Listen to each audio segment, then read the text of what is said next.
Assalamualaikum warahmatullahi wabarakatuh. Selamat bertemu kembali dengan saya, Santa Banteng SPD dalam pembelajaran IPA. Pada kesempatan ini, adik-adik akan saya ajak untuk kembali belajar IPA dengan materi yang baru pada kesempatan ini, yaitu sistem pencernaan makanan. Bicara makanan berarti itu menyangkut nutrisi. Nah, sekarang kita akan belajar lebih spesifik mengenai nutrisi atau makanan. Kalau sistem pencernaan berarti mulai dari mulut, kerongkongan, kerongkongan dan lambung sampai di pembuangan kita ya. Tapi yang akan kita bahas pada kesempatan hari ini yaitu nutrisi atau makanan. Materi ini untuk kelas 8 semester genap kurikulum 2013. Oke, mari kita belajar bersama-sama dan carilah posisi duduk yang nyaman agar bisa menyimak pelajaran pada kesempatan hari ini. Sudah siap? Salam sehat, salam hangat dari saya. Tetap semangat. Mari kita sama-sama lawan virus corona dengan tetap menjaga imun kita dan menjaga semangat hidup kita dan tetap gembira supaya imun kita tidak turun. Yuk, sebelum kita mulai belajar, kita berdoa menurut agama dan keyakinan kita masing-masing. Berdoa mulai. Doa selesai. Jadi, adapun tujuan yang hendak kita capai pada kesempatan hari ini setelah kita belajar mengenai sistem pencernaan makanan, yaitu mengidentifikasi jenis-jenis bahan makanan serta kandungan bahan makanan yang kita makan. Dan yang kedua, menjelaskan fungsi atau manfaat dari makanan yang kita makan. Mari kita simak. Yang pertama, mengenai kebutuhan energi. Karena hampir setiap hari kita harus beraktivitas, baik itu di sekolah, di rumah, di tempat olahraga, dan dimanapun Anda berada, kita akan butuh energi. Nah, sekarang tentu semuanya membutuhkan banyak energi dari aktivitas-aktivitas yang kita lakukan itu. Semua itu butuh energi atau tenaga. Apalagi pada adik-adik saat ini sementara masa-masa pertumbuhan tubuh atau berkembangnya tubuh Anda, maka kita harus butuh energi atau tenaga untuk membangun tubuh kita. Nah, ketika kamu lapar, makanan yang paling kamu cari kira-kira apa? Pasti adik-adik akan mencari makanan yang sesuai selera makan Anda, selera makan kita, dan tentunya harus memilih juga nilai gizi yang ada di dalam makanan. Kemudian jenis nutrisi yang kedua atau makanan yang kedua yang kita harus makan yaitu jenis nutrisi ya. Apakah kamu sudah makan hari ini? Semoga semua sudah makan, sudah sarapan, sudah makan siang, ataupun sudah semoga semua sudah mengisi energi dalam tubuhnya ya. Dan tentu makanan yang kamu makan adalah makanan kesukaan kamu, bukan? Nah, makanan-makanan yang kamu ini pernah makan itu banyak ragamnya. Biasanya Anda pernah makan nasi, mie, telur, tahu, tempe, ikan, daging, sayuran, dan juga buah-buahan. Dan lebih lagi kita lengkapi dengan susu supaya badan kita semakin sehat. Ya, zat-zat yang terkandung dalam makanan dapat berupa karbohidrat, lemak, protein, vitamin, dan mineral. Ini 5 zat yang terkandung di dalam nutrisi atau makanan yang kita makan. Jadi ingat baik-baik itu ya. Ada 5 nutrisi yang harus kita miliki dalam tubuh kita, yaitu karbohidrat, protein, lemak, vitamin, dan mineral. Nah, sekarang sumber energi itu ada di dalam makanan yang berbentuk karbohidrat, lemak, dan protein. Itu sumber energi. Sedangkan vitamin adalah vitamin dan mineral itu adalah kelompok makanan non energi, tetapi tidak boleh kita tinggalkan, tidak boleh kita tidak konsumsi itu. Makanan yang non energi tadi, yaitu vitamin dan mineral tadi. Nah, ada banyak faktor yang mempengaruhi pertumbuhan dan perkembangan manusia. Di antaranya adalah makanan. Nah, seperti yang kita lihat di televisi atau kita dengar di radio dan lain sebagainya, ada yang mengalami gizi buruk. Nah, gizi buruk ini akibat dari kekurangan asupan makanan yang masuk di dalam tubuh kita. Nah, untuk itu kepada adik-adik yang ada di rumah, jagalah pola makan Anda agar tidak mengalami gizi buruk. Makanlah secukupnya sesuai dengan kebutuhan tubuh kita, karena makanan yang berlebih akan menjadi sia-sia di dalam tubuh kita dan akan menyebabkan tubuh kita mengalami defisiensi atau kelebihan makanan yang tidak perlu sehingga mengalami obesitas dan lain sebagainya. Nah, ada banyak faktor tadi.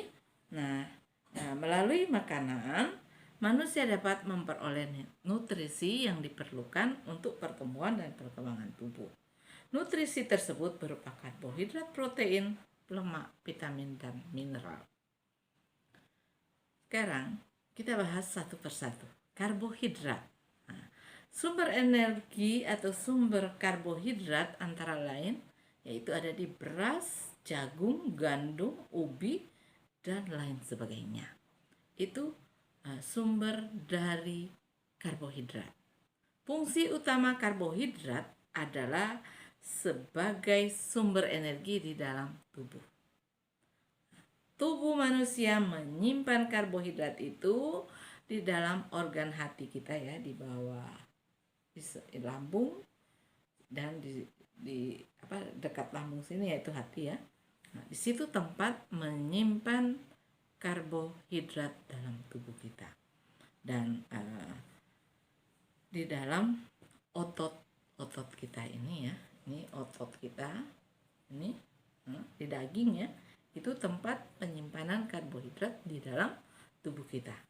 Nah, kemudian merupakan juga senyawa kompleks yang tersusun dari 3 unsur yaitu karbon, hidrogen, dan oksigen. Ini unsur penyusun karbohidrat ada 3 unsur yaitu karbon, hidrogen, dan oksigen. Sebagai bahan pembentuk gula sederhana dan gula kompleks. Dan protein adalah diperoleh dari daging hewan, susu, ikan, telur, dan keju.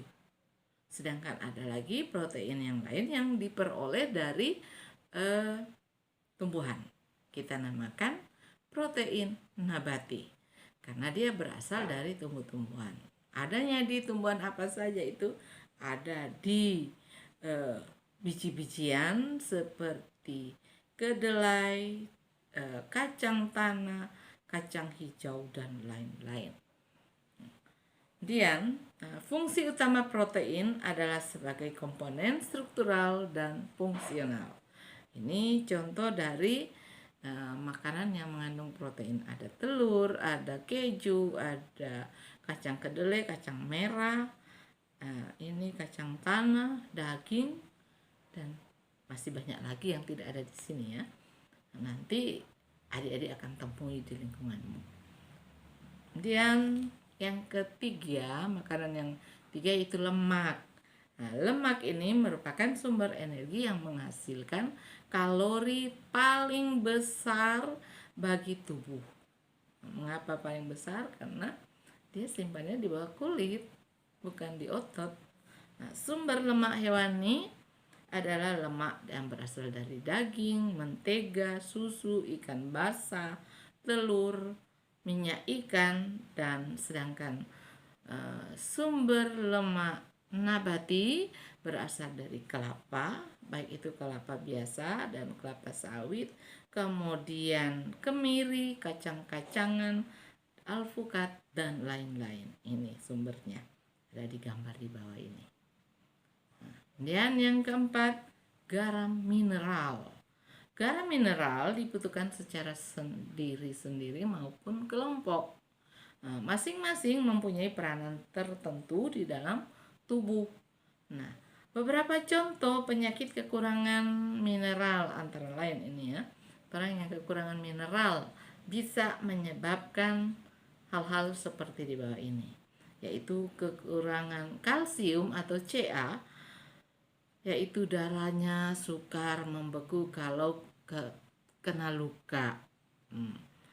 Bisa menyebabkan otot kejang dan gangguan pada penulangan. Dan yang kedua, kekurangan yodium juga menderita gondok. Orang bisa timbul benjolan di leher, ada gondok luar dan ada gondok dalam. Yang paling parah itu adalah gondok dalam, sulit untuk dioperasi. Kalau gondok keluar kan dapat lihat, gampang untuk dikeluarkan. Tetapi kalau gondok dalam sulit dia akan menutupi pita suara kita.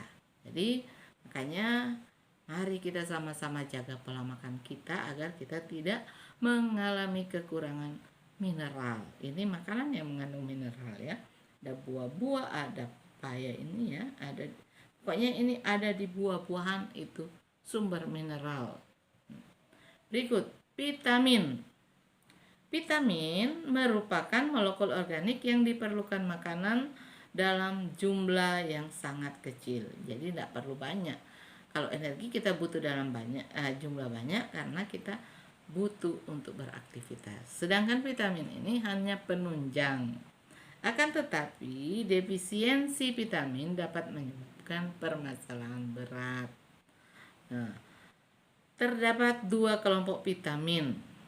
Vitamin yang larut di dalam air dan vitamin yang larut di dalam lemak. Vitamin apa saja yang larut dalam air? Yaitu vitamin B dan C. Makanya kalau mencuci beras itu, kulit beras itu kan mengandung vitamin B. Tidak harus kita kucak seperti ini, kita kasih keluar dia punya kulit, tetapi asal saja diaduk-aduk seperti ini supaya debu yang ada menempel di dalam beras hilang. Jadi tidak harus berulang-ulang kali kita gosok sampai kulit arinya hilang. Kemudian vitamin yang larut dalam lemak. Nah, ini vitamin yang hanya larut dalam lemak ini ada 4, yaitu kita singkat dengan ADEK atau ADEK. Nah, ini ya. Adapun fungsi dari vitamin. Nah, vitamin ini antara lain fungsinya masing-masing vitamin tadi ya. Vitamin B. Nah, B kompleks itu vitamin B1 sampai B12 ini berfungsi sebagai koenzim dalam proses metabolik penting di dalam tubuh kita. Yang kedua, vitamin C diperlukan untuk sintesis jaringan ikat. Ketiga, vitamin A digabungkan dengan pigmen penglihatan pada mata. Berarti itu berfungsi untuk membantu penglihatan pada mata kita lewat pigmen. Vitamin D yaitu membantu penyerapan kalsium dan pembentukan tulang. Jadi vitamin D ini nanti bekerja kalau kita terkena sinar ultraviolet matahari. Dalam tubuh kita tolong makan vitamin D, makanan yang mengandung vitamin D, tetapi kalau kita tidak kena sinar matahari, maka vitamin D ini tidak akan terpakai secara sempurna. Jadi dengan kita berjemur di matahari,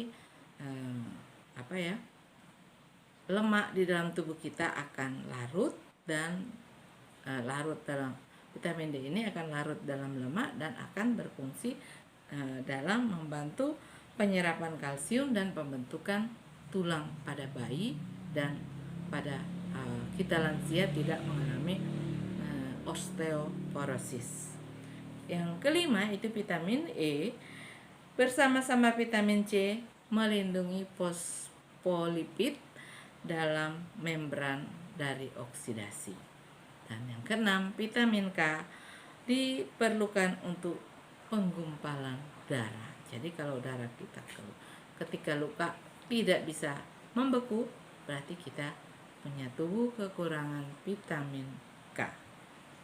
Nah, ini makanan-makanan yang mengandung vitamin. Ada vitamin A sampai vitamin K di sini. Ya. Kesimpulan pada pembelajaran kali ini ada 2, yaitu 1, makanan yang kita makan minimal harus mengandung 5 jenis makanan, yaitu karbohidrat, protein, lemak, vitamin, dan mineral. Jadi semua yang 5 ini harus ada di dalam tubuh kita. Kemudian yang kedua, makanan digunakan oleh tubuh untuk sumber energi atau tenaga dan menggantikan bagian-bagian tubuh kita yang rusak atau aus di dalam tubuh kita. Oke, sampai di sini penjelasan dan kita masuk kepada uji kompetensi untuk memastikan adik-adik memahami pelajaran hari ini atau tidak. Yang pertama, perhatikan sumber makanan berikut yang ada di gambar. Ini makanan apa namanya? Sumber makanan berupa apa yang terkandung di dalam gambar tersebut? Nah, apakah yang mungkin terjadi jika tubuh kita kekurangan zat yang terkandung di dalam benda ini? Setelah itu, jelaskan pendapatmu. Nanti, kedua, apakah fungsi makanan untuk tubuh kita? Ketiga, mengapa tubuhmu jika kekurangan nutrisi bisa sakit? Jelaskan pendapatmu. Setelah menjawab pertanyaan ini, maka kirimkan ke guru mata pelajaran untuk mendapatkan nilai dan untuk mencari kebenaran dari jawaban kita. Oke, selamat bekerja dan sampai bertemu kembali di pelajaran selanjutnya, di episode selanjutnya. Terima kasih atas perhatian dan mohon maaf jika ada kekurangan. Namun sebelum kita akhiri pelajaran kali ini, kita tutup dengan doa menurut agama dan keyakinan kita masing-masing. Semoga apa yang kita pelajari hari ini bisa bermanfaat dalam kehidupan kita. Berdoa mulai. Doa selesai, semoga kita masih dipertemukan di episode selanjutnya. Dan bagi Anda yang belum subscribe video-video saya, silakan klik subscribe di bawah. Oke, supaya tidak ketinggalan pelajaran dari saya. Salam sehat, sampai jumpa di episode selanjutnya. Tetap semangat, tetap gembira, dan tetap jaga imunitas tubuh kita supaya tidak terkena virus corona. Ya, Assalamualaikum warahmatullahi wabarakatuh.